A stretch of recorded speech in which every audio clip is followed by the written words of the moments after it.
An diesem Morgen wurde es einfach nicht Tag.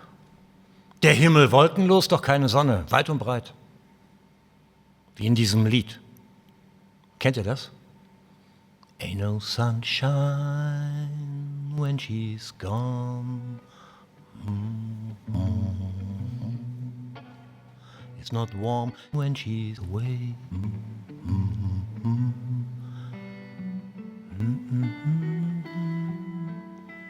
Was wussten wir voneinander? Nichts. Wir hatten uns gesehen. Nein, du hattest mich gesehen. In meinem Blickfeld kamst du nicht vor. Ja, zunächst. Es ist ein bisschen einseitig, findest du nicht? Immerhin einen Anfang. Und irgendwie muss es ja anfangen. Wie, Anfang? Ja, anfangen, genau. Musste es das? Nein. Natürlich, es hätte auch gar nicht. Ich könnte dich auch, wie heißt das heute, Stalker schimpfen. Klar. Ja, oder Spanner. Naja, Oder Spinner. sicher. Lauscher. Wenn ich nur recht gehört hätte. Es wären dir Narben erspart geblieben. Wenn es sich abgespielt hätte wie in der überlieferten Geschichte. War es denn nicht so? Irgendwann schautest du zurück. Ja. Und da wuchs eine Hoffnung in mir. Ja. Und als du dann plötzlich nicht mehr da warst, machte ich mich eben auf den Weg. Ja, irgendeinen Ja, und Weg. ich suchte dich. Im Dickicht, im Nebel, in dieser gottverdammten Gegend. Weit bist du nicht gekommen. Zwolle? Wie bitte? Laut der Geschichte bis nach Zwolle. Ah ja, stimmt. Wohin dich dein Hexenzauber auf den Hexentanzplatz zum Hexenringelrhein hätte fliegen lassen. Und dich deine Hexeninkompetenz mit halb gehörtem falschem Zauberspruch und kaputtem Hexenbesen nur mit Blessuren hinterdrein kommen ließ. Und du mich auf einem Ziegenbock und lebenslangem Hexenschuss zum Teufel geschickt hättest. Um dich dann zu vermissen bis über den Tod hinaus. Und bis heute als Untote bei euch herumzugeistern. So geht die Sage, die nach viel stiller Post von abergläubischem Gesinde über die Jahrhunderte entstand. Kein Mensch hat sich nur einen Pfifferling dafür interessiert, wie glaubhaft dieser hanebüchene Quark wohl sei. Ich frage mich bis heute, ob es jemals einen Hexentanzplatz gab in Zwolle? Ich kann's dir nicht sagen, ich war nie dort. Und doch hatte die Mär von der Hexe verheerende Folgen. Was wirklich geschah. Just, ich weiß nicht, warum ich damals ohne dich aufgebrochen bin. Ja, schon gut. Zu dem Zeitpunkt war ja nicht klar, wie das mit uns... Ja, trotzdem. Und ich hätte dich von Anfang an besser verteidigen müssen. Wie meinst du das? Na, gegen das Pack aus dem Dorf. Ich war dir keine Hilfe. Wie hättest du das auch anstellen sollen? Entschiedener widersprechen, all dem Irrglauben, all den Gerüchten, all den Feindseligkeiten, ihre Lügen entlarven. Sie wollten mich so sehen, dagegen war kein Kraut gewachsen. Vielleicht. Bestimmt, denk nicht mehr dran. Ich werde mir immer vorwerfen, versagt zu haben. Now I know how Joan of Arc fell. Now I know how Joan of Arc fell. As the flames rose to Roman nose and the Walkman started to melt. Als Morrissey das Lied sang, war ich schon lange tot. Aber auch wenn ich nicht tot gewesen wäre, hätte ich nicht mitbekommen, dass Morrissey das singen würde. Auch Walter von der Vogelweide kam damals nicht an unserem Kaff vorbei.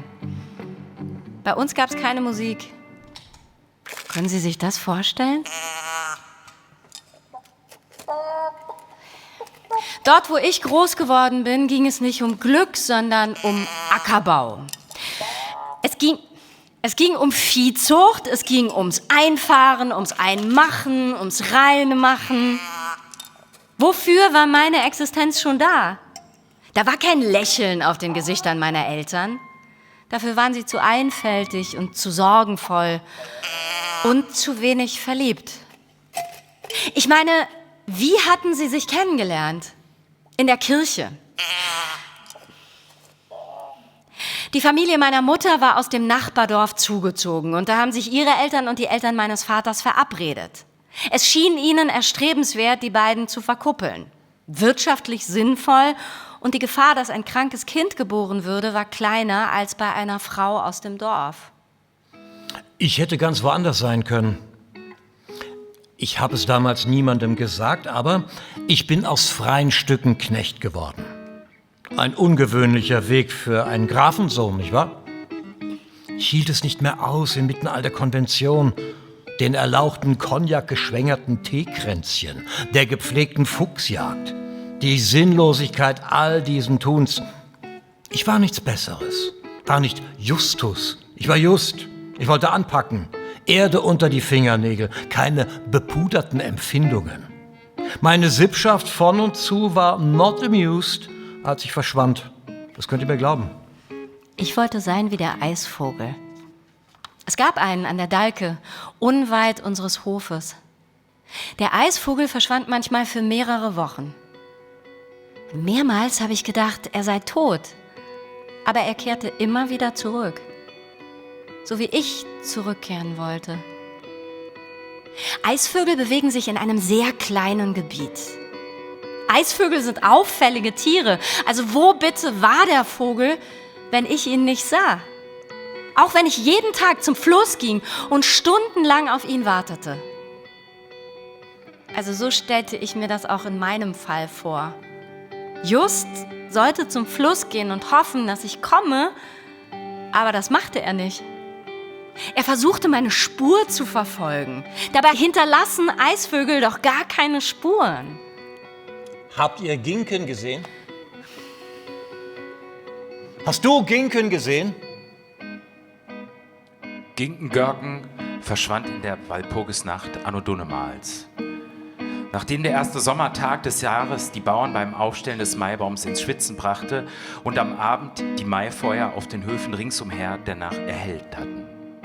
Als erstes fiel es dem alten Görken auf, als er am frühen Morgen in den Stall trat und seine Magd nicht wie üblich auf dem Melkschimmel fand.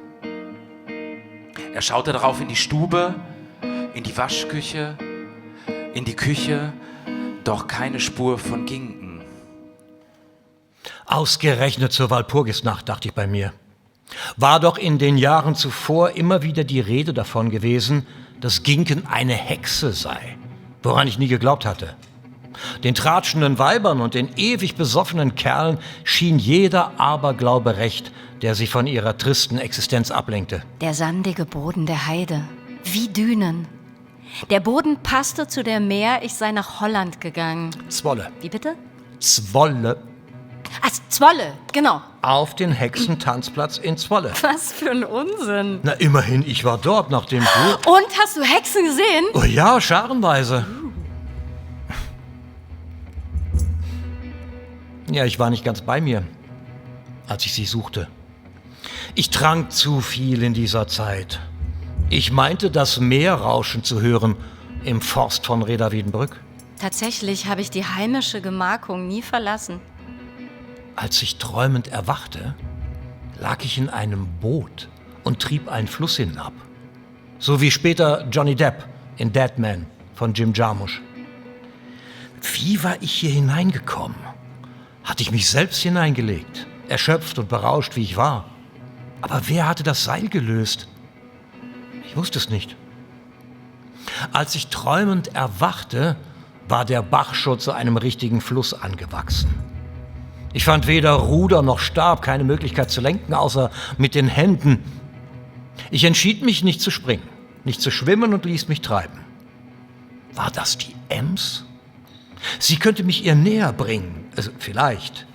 Denn dann aus heiterem Himmel fielen kanonenkugelgroße Hagelkörner. Tennisball. Wie bitte?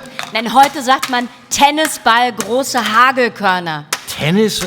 Ja, das ist eine Sportart, die gab es zu unseren Lebzeiten nicht. Kanonenkugel ist schon nicht verkehrt. Es starben mehrere Bauern bei der Kartoffelernte. Auch unser Hofhund wurde erschlagen.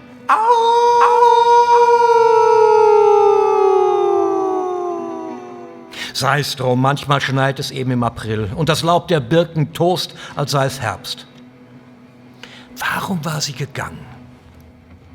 Wohin führte sie mich? Sie schien allen beweisen zu wollen, dass sie tatsächlich eine Hexe war, wie es ihr die Kinder auf der Straße hinterherriefen und die Nachbarin herumerzählte. Der Pfarrer hatte es schließlich gesagt. Er musste wissen, woran man sie erkannte. Sein Wort galt, wie in Höfen, so auf Feldern. Er fand die Spuren, las die Zeichen, sah es ihnen an ihren krummen Nasen, ihren Hasenscharten, ihren zu blauen Augen. Sein Urteil war Brandmal, unauslöschlich. Einmal markiert und der Weg zum Scheiterhaufen war geebnet. Bildlich gesprochen natürlich.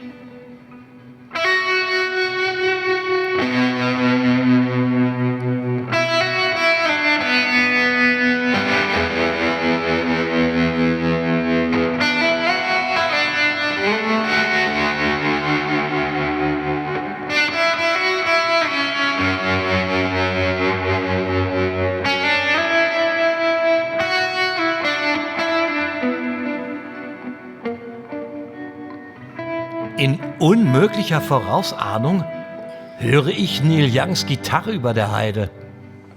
Es würde mich nicht wundern, wenn gleich ein Schamane um die Ecke böge statt Ginken. Was suchst du hier auf diesem Grund? Würde er fragen. Was ich hier suche? Ich komme von hier wie du, würde ich behaupten und es mir selbst nicht glauben. In einem leeren Himmel erschien mir die Gestalt einer goldenen Madonna. Oder war es nur die Sonne? Oder der Mond?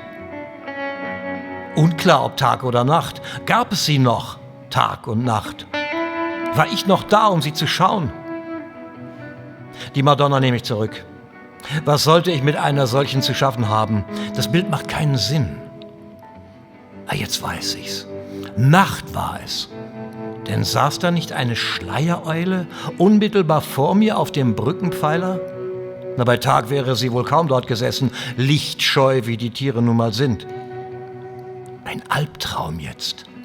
Der Mistkäfer, der direkt neben den Flammen des Scheiterhaufens noch seelenruhig seine Kugel drehte, bevor es zischte und er nicht mehr war. Lebe wild und gefährlich, Arthur, hatten seine Klassenkameraden noch gesagt, lange bevor er geboren wurde. Dabei hieß er gar nicht Arthur. Mistkäfer wie er hatten für gewöhnlich keinen Namen. Sie gingen im Übrigen auch nicht zur Schule.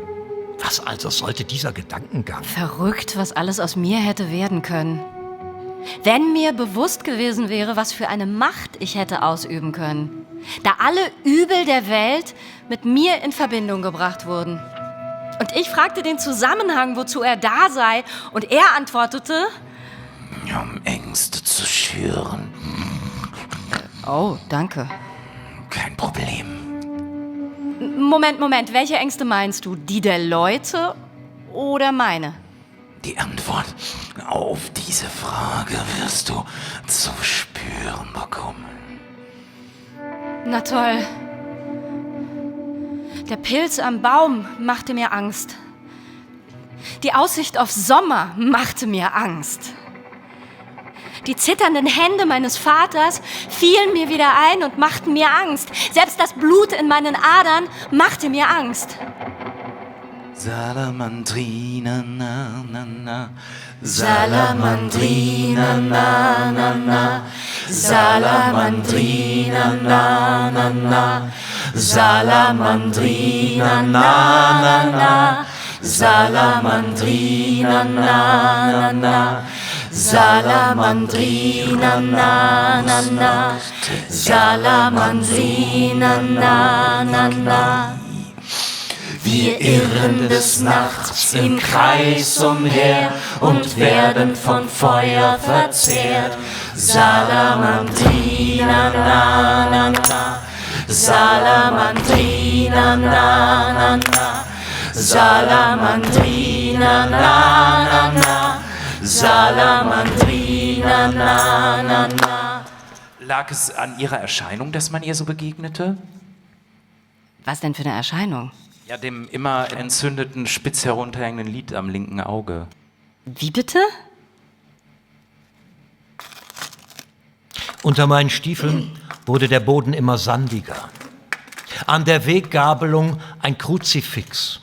Der Herr Jesu Christ mit abgeschlagenem Arm. Allein der Nagel, der seine rechte Hand durchbohrte, hielt ihn noch am Kreuz. Das, was da aus seiner Herzkammer zu tropfen schien, war nur Wasser. Ein unangenehmer Nieselregen hatte eingesetzt über der Heide.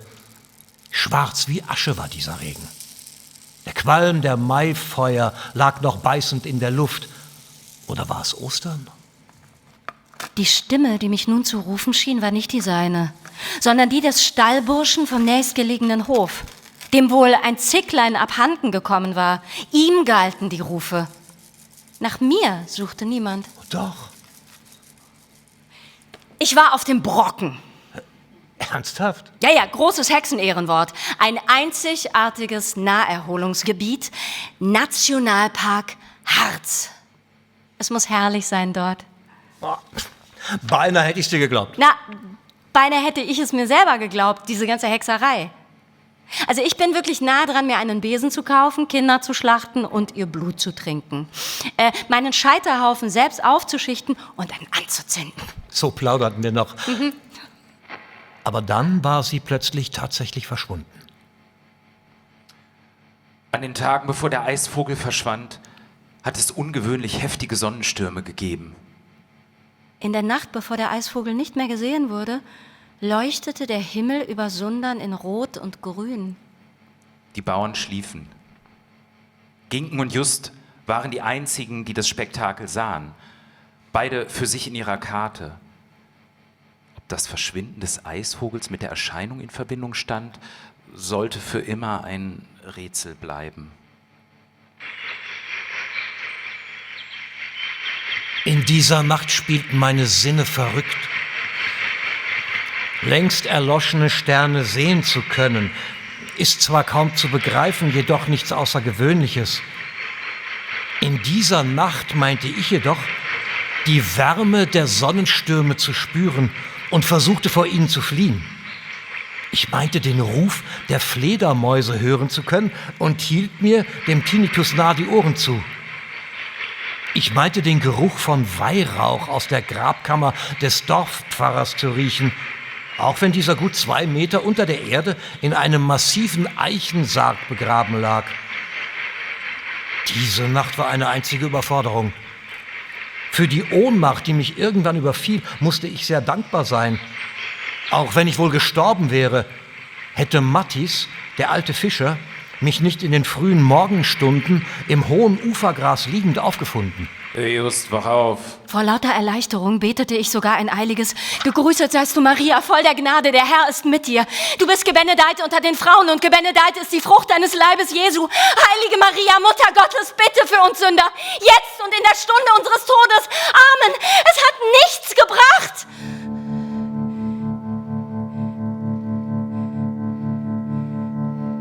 Grund, um fortzulaufen, hatte Ginken wahrlich genug. Die Leute beäugten, schnitten und beschimpften sie im Wechsel. Und der alte Görgen hatte durchaus einen Hang dazu, seinen Untergebenen auf dem Hof zu malträtieren. Ginken ließ er regelmäßig ganze Felder allein abernten. Regelmäßig ging sie am Abend mit Schwielen an den Händen und Füßen zu Bett. Ginken, bist du eine Hexe? Ginken? Was? Wieso? Ginken, Görken? Meint ihr mich? Also Görken ist der Name des Bauern, für den ich... Du bist es! Wer? Du bist die Hexe! Nein, Unsinn! Unsinn! Du brabbelst wirres Zeug. Der Beelzebub spricht durch dich. Ist das so? Ich habe dich aus dem Schornstein fliegen sehen. Hört auf! Aus einem unterrausstehenden Schornstein. Auf einem Besen nehme ich an. Jawohl, auf einem Besen. Fantasterei! Du gibst es also zu. Wie bitte? Ja, lass es alles raus. Reinige dich. Finde Erlösung in der Reue. Von dem Bösen? Satan, Himmel, Herrgott! versündige dich nicht noch mehr. Was jetzt?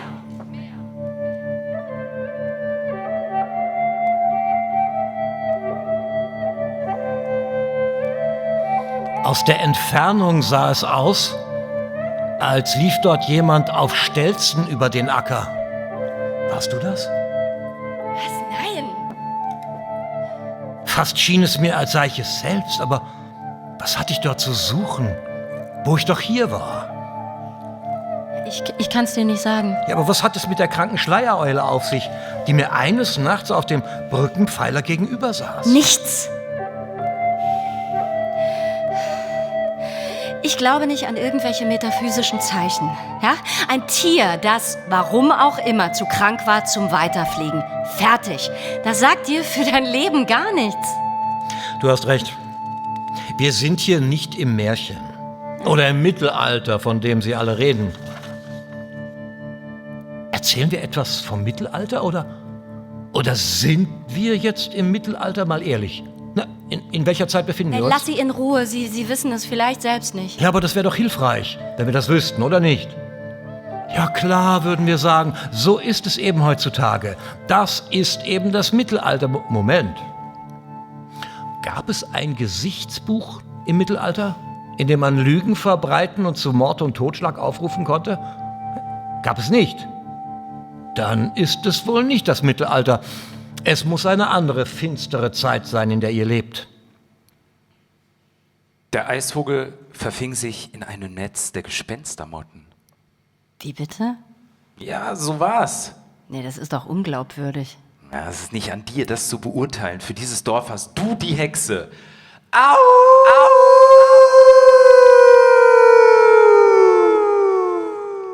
Plötzlich stand er vor mir, unbeweglich, starrte mich an.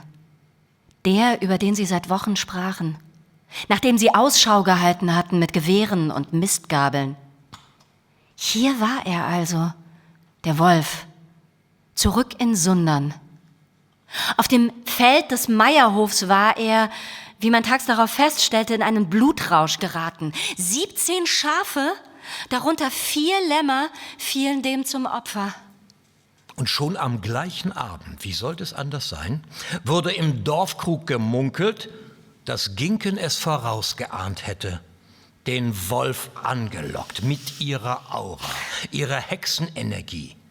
Denn war nicht am gleichen Abend noch ein Totenkopffalter am Schlafzimmerfenster des Meierhofbauern gesessen und hatte seine Frau, die Bäuerin, nicht noch gesagt: Der kommt von Ginken. Heute Nacht geschieht ein Unglück bei uns im Dorf.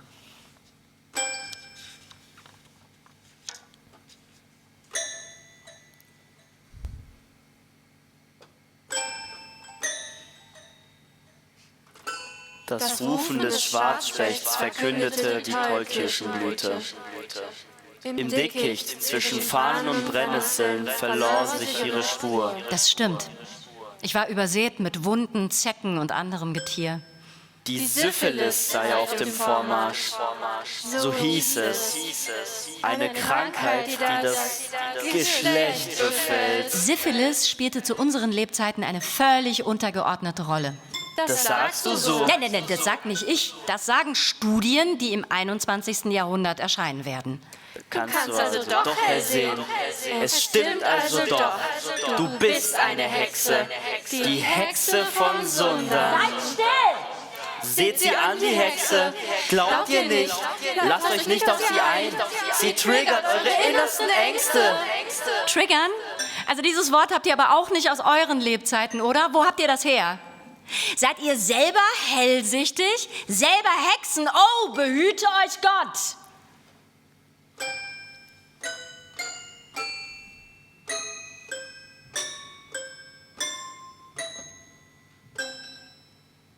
Verbrennt euch an mir nicht die Finger.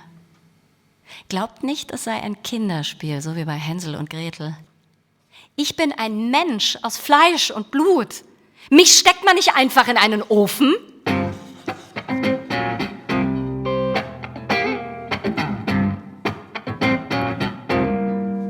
Teach the gifted children. Teach them to have mercy.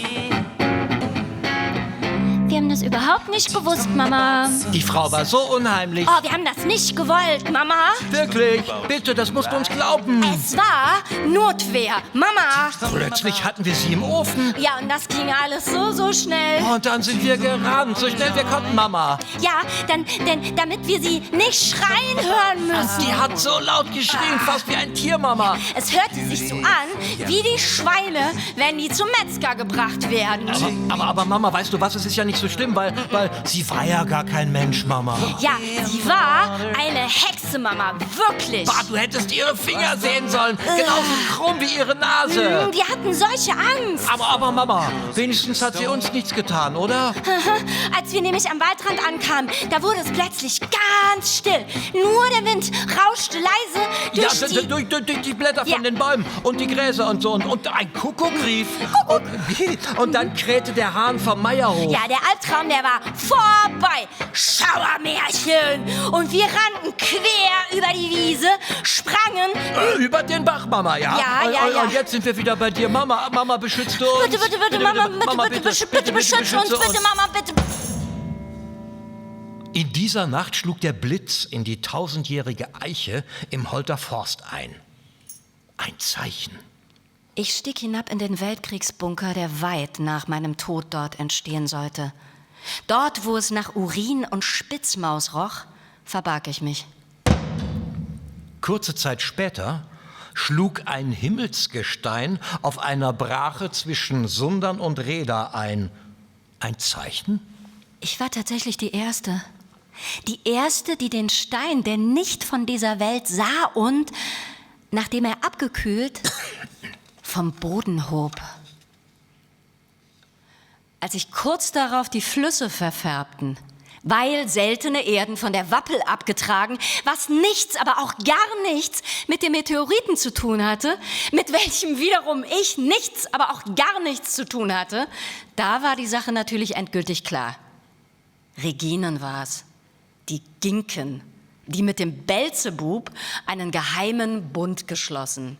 Wahrscheinlich hat auch noch das Käuzchen gerufen. Oh, du wirst lachen. Jahrhunderte zuvor trank ich Blut aus diesem Riesenbecher und nahm so die Sünden aller jemals später in Reda geschlachteten Tiere auf mich. Na, nun übertreibt mal nicht, ne? Immer schön bei den Fakten bleiben. Oh, du hast recht. Die Faktenlage ist aber auch wirklich verhext. Die Ems floss bergan. Oh, du sagst es. Ja. Der Eichenprozessionsspinner killte alle Bäume. Was ist das denn für ein neumodischer Kram? Nee, es gab natürlich eine Heuschreckenplage. Ach so, ja klar. Eine Heuschreckenplage. Die Kirche war zerstört, eine Feuersbrunst. Die Sakristei voller Löschwasser. Und das ist jetzt nicht mehr lustig. Nee, das war's noch nie.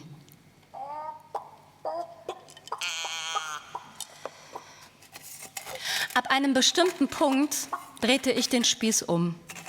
Ihr wollt die Hexe? Dann bekommt ihr die Hexe. Meine Hexe ging weit über das hinaus, was sie sich vorgestellt hatten. In einer Nacht drang ich in einen ihrer Ställe ein und richtete ein Blutbad an. Ich war nicht nur Hexe, ich war auch Werwolf dazu. Dass die in Blut getränkten Hühner alle noch liefen, machte die Sache für die Spatzenhirne nur noch unheimlicher. Oh mein Gott, handelt es sich etwa um Menschenblut? Oh, oder waren es nunmehr Geisterhühner? Vorsichtshalber wurden alle Tiere getötet. Erst hernach stellte man eine Kirsch-Holundersaftmischung fest und dass man wohl genarrt worden war.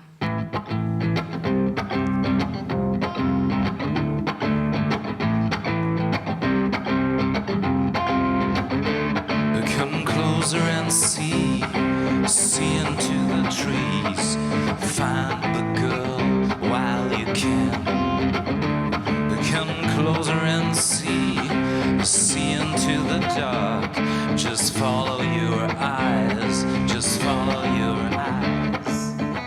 Als das Wagenrad brach und die Gäule durchgingen, als ich abstieg und loslief, da war es zunächst eine Befreiung. Als ich loslief, fiel vermeintlich alles von mir ab. Als ich loslief, da ging ich ohne Plan. Ich lief und lief. Mir war nicht klar, wie wenig ich mich um Sundern kreisend letztlich vom Haus entfernte.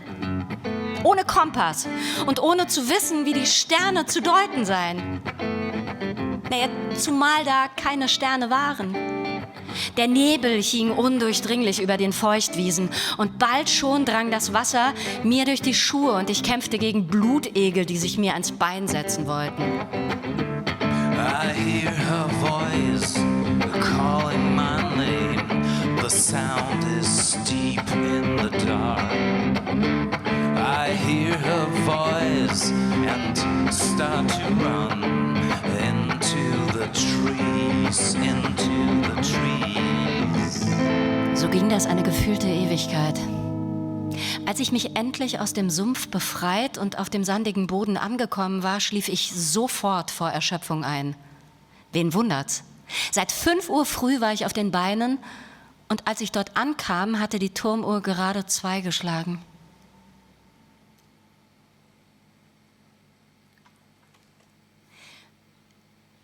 Würdet ihr eine Hexe erkennen?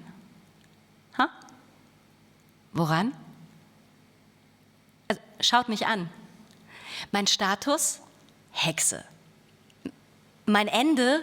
Scheiterhaufen. Meine Destination? Ewige Verdammnis, sprich Hölle. Ja, darüber wurde ich definiert. All die Jahre. Jetzt sagt bloß nicht, ich sei keine. Ja? Call me witch. Können wir das vielleicht alle mal zusammen sagen? Ja, das wäre total schön. Hexe, Hexe, Hexe!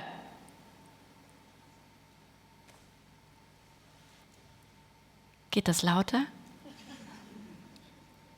Hä? Also nochmal. Komm. Hexe, Hexe, Hexe, Hexe! Ihr dürft es schon sagen, das ist okay für mich. Ich bin das gewohnt.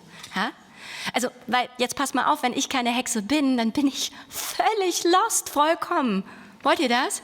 Also kommt schon, nochmal. Hexe, Hexe, Hexe, Hexe! In Holland wäre es recht einfach gewesen, sich als Hexe dem Scheiterhaufen zu entziehen. Man müsste nur den Wiegemeister bestechen und für zu schwer befunden werden. Sogar Beatrix hat sich wiegen lassen, bevor sie Königin wurde. Kein Scherz.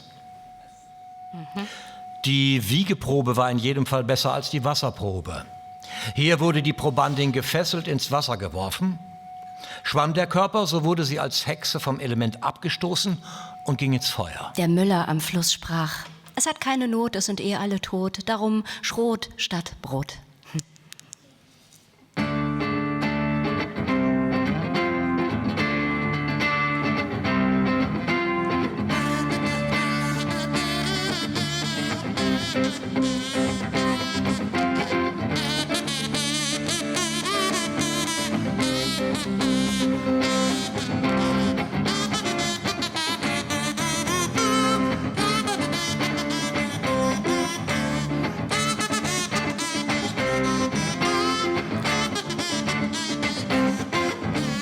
Träumend traf ich sie tatsächlich in Zwolle. All diese Masken, aber war das nicht ihr Rock, ihre Bluse, ihr Haar? Ginkern! Sie drehte sich und drehte sich. Je schneller sie sich drehte, desto unsicherer wurde ich. Ginkern! Ich bin den ganzen Weg von Sundern hierher gekommen. Hörst du mich nicht? Kennst du mich nicht? Ginkern! Plötzlich schoss ein Fuchs aus dem Dickicht, griff sich den jungen Schwan, der mich seit einem halben Tag begleitet hatte, tötete ihn mit einem Biss und verschwand wieder. Für ein wirkliches Eisvogelhabitat hatte Sundern schon immer viel zu wenig Steilufer. Ich werde die Erste gewesen sein, die den Meteorit berührt, der in ein paar 100 Jahren auf einem Feld nahe der Wappel herniedergefallen sein wird. Noch nicht einmal diese Aussage erwies sich als hexentauglich. Ein Bauer aus Kattenstroth sollte den Stein finden. Von einer Reginenerscheinung berichtete er nicht. Ich habe Macbeth verflucht und werde schuld sein an der Machtergreifung Hitlers. Ich bin die Niete, auch in deinem Spiel. Ich bin der Unglücksrabe, das ist meine Gabe. Als zur Johannisnacht die Glühwürmchen flogen, habe ich um mein Leben gelogen. Mit dem Flixbus würden wir dereinst nach Zwolle fahren, mit Mutterkorn im Körper, nahe dem Antoniusfeuer am Eiselmeer, einen Veitstanz aufführen, der sich gewaschen hat. Ist es vom Schicksal ein Wink, dass zum Grunde ich sink?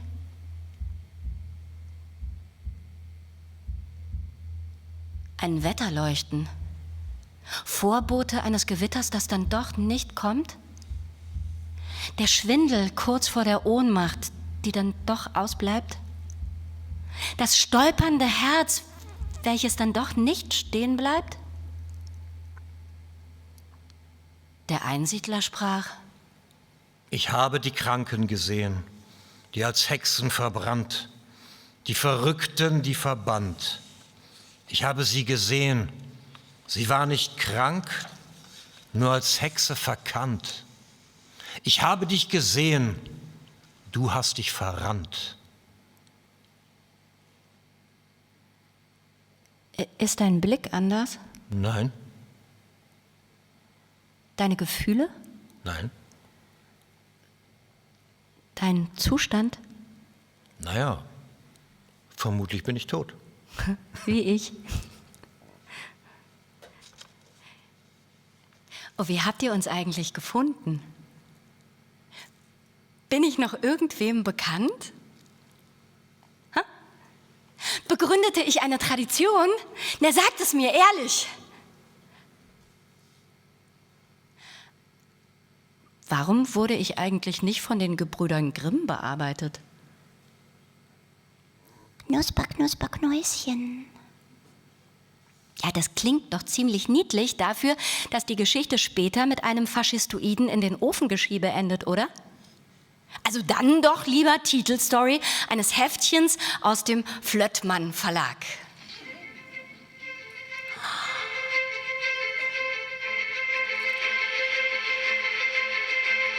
Dereinst in Alices Wunderland, jenseits des Zeitalters der Aufklärung in Europa, endlich wieder Hexen mit Verfolgung.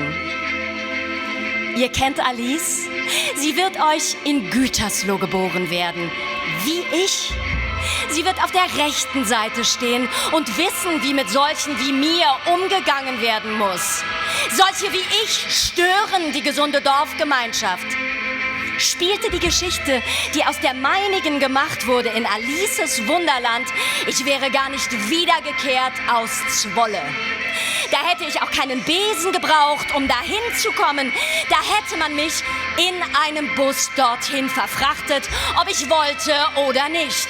Und dann die Grenzen dicht.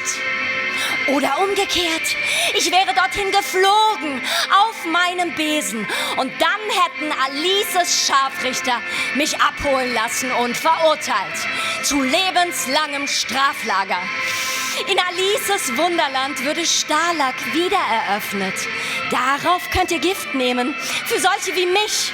Viel zu schade für eine Gedenkstätte. Ach, was heißt Gedenkstätte? Zwangsarbeit darf ja heute gar kein Tabu mehr sein. Bei diesem Fachkräftemangel und der maroden Infrastruktur. Und wenn nicht gespurt wird, dann schickt die Alice da ein paar Löwen rein. So wie früher. Der Safari-Park, der ist ja gleich um die Ecke. Alles schon bereitet für Alices Wunderland.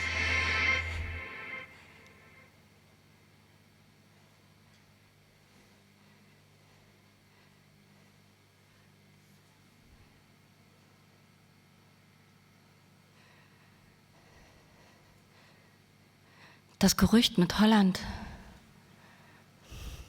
die Zwolle-Saga, die entstand ganz einfach dadurch, dass ein holländischer Bäcker, dessen Ernte durch eine Springflut zerstört wurde, bei uns Mehl gekauft und nun zurückfuhr und ich mit ihm verschwand.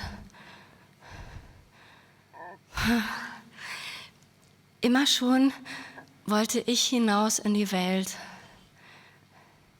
Und immer schon wollte ich das Meer sehen. Doch im sumpfigen Gebiet bei Reda, da sackte der Wagen ein und eine Achse brach. Ich wollte mit dem fremden Bäckersmann, der mich zudem nach wenigen Metern schon am Knie gepackt, dort nicht verharren, gab den Plan auf und lief in den Wald. Und dann lief ich und legte mich, als ich endlich außer Sicht war, auf den sandigen Boden, wo wir uns schließlich trafen. Ja. Unsere kurze Zeit. 4 Tage und 4 Nächte. Ja, Ein Lebensglück. ja. Bis sie kamen. Und du mich fortschicktest. Ja, Ich hätte nicht gehen dürfen. doch. Ach, das habe ich mir nie verziehen. So gab es zumindest eine Hoffnung. Eine kleine für mich und eine große für dich. Ich habe es nicht vermocht, dich zu retten. Ich habe versagt. Sie kamen. Sie kamen mit Wägen und Mistgabeln. Sie kamen mit Messern und Knebeln. Sie kamen zu Dutzenden, um der Hexe den Garaus zu machen. Gerade noch in Zwolle und jetzt schon im Redaer Forst. Also allein das war ohne Hexerei nicht zu erklären. Ich ging zurück auf den Hof. Der alte Görken war ohne Ginken und mich aufgeschmissen. Deswegen war er heilfroh, als zumindest ich wiederkam. Er ersparte mir eine Strafe und fragte auch nicht nach. Er verfluchte Ginken, aber mich ließ er weiterarbeiten. Ich hatte es gehofft. Mir erschien mein Dortsein absolut sinnlos. Ich zermarterte mir den Kopf, was ich tun könnte, um Ginken zu retten. Ich fand einfach keine Möglichkeit. Die gab's auch nicht, Just. Die gab es nicht. Schlag es dir aus dem Kopf. Ich wusste ja noch nicht einmal, wo du warst. Es war schrecklich. Wären doch die Hexen immer im Märchen geblieben, wo sie hingehören. Genau genommen war ich eine Fehlbesetzung. Keine roten Haare, keine verschiedenfarbenen Augen, keine Muttermale und nein, auch keine schwarze Katze. Geschweige denn ein schwarzer Rabe auf der Schulter. Kein Abweisen des Mannes, kein Ziegenbock, keine Verdammnis. Noch nicht einmal ein Scheiterhaufen. Von was wir euch erzählen, ist nur eine Silhouette. Ein Abglanz. Eine Ahnung des wirklichen Schmerzes. Nicht real.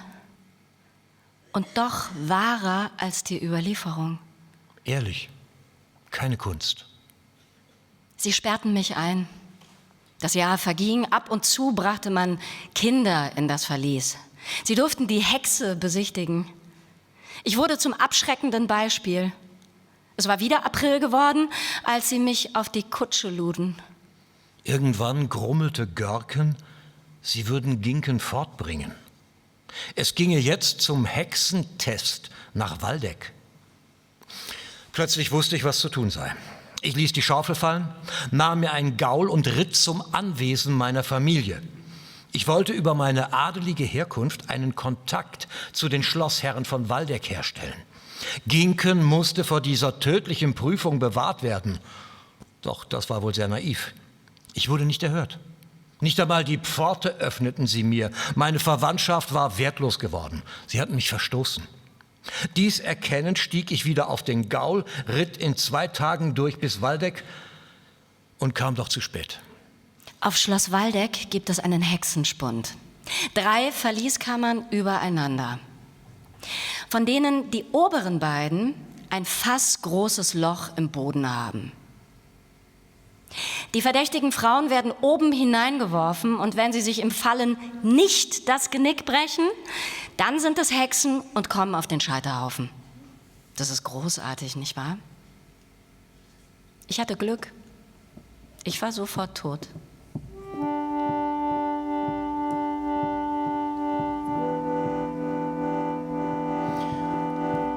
Man zog ihren leblosen Körper heraus und trug ihn am Friedhof vorbei aus dem Ort heraus. Ich folgte dieser elenden Prozession. Kreideflecken auf Kopfsteinpflaster und Baumstümpfen wiesen mir den Weg, den sie mit dem Leichnam gegangen waren. Sie verscharrten ihn sicherheitshalber im nahen Teufelsgraben, wohin man auch die Asche der Hexen verbrachte. Dort saß ich, auch als die Schlächter schon lange gegangen waren, bis in die Nacht und zum frühen Morgen. Dann stieg ich den Berg hinunter zur Eder. Ein Ruderboot war am Ufer festgemacht. Auf dem Bug saß, ob ihr es glaubt oder nicht, ein Eisvogel. Er blieb sitzen, als ich einstieg, und flog erst bei meinem ersten Ruderschlag voraus. Sie war bei mir. Über die Weser fuhr ich bis Höxter und ging dann zu Fuß noch einmal nach Sundern. An die alte Eiche vor Görkens Hof schlug ich nachts einen Zettel an, auf dem stand: Ginken ist tot. Sie war keine Hexe. Dann fuhr ich über die Ems, wie ich es einst geträumt hatte, bis Lingen und dann mit der Postkutsche weiter bis nach Zwolle. Hier wollte ich meinen Lebensabend verbringen, meine Art, mit unserer absurden Geschichte umzugehen. Ich bewohnte ein Zimmer über der alten Schenke, in der ich Arbeit fand, mit Blick auf den Kanal. Auf der Bank vor dem Haus, in meinem Bett, an meinem Tisch, überall war ein Platz für sie. In meinem Testament verfügte ich, dass auch ihr Name auf meinem Grabstein stehen solle.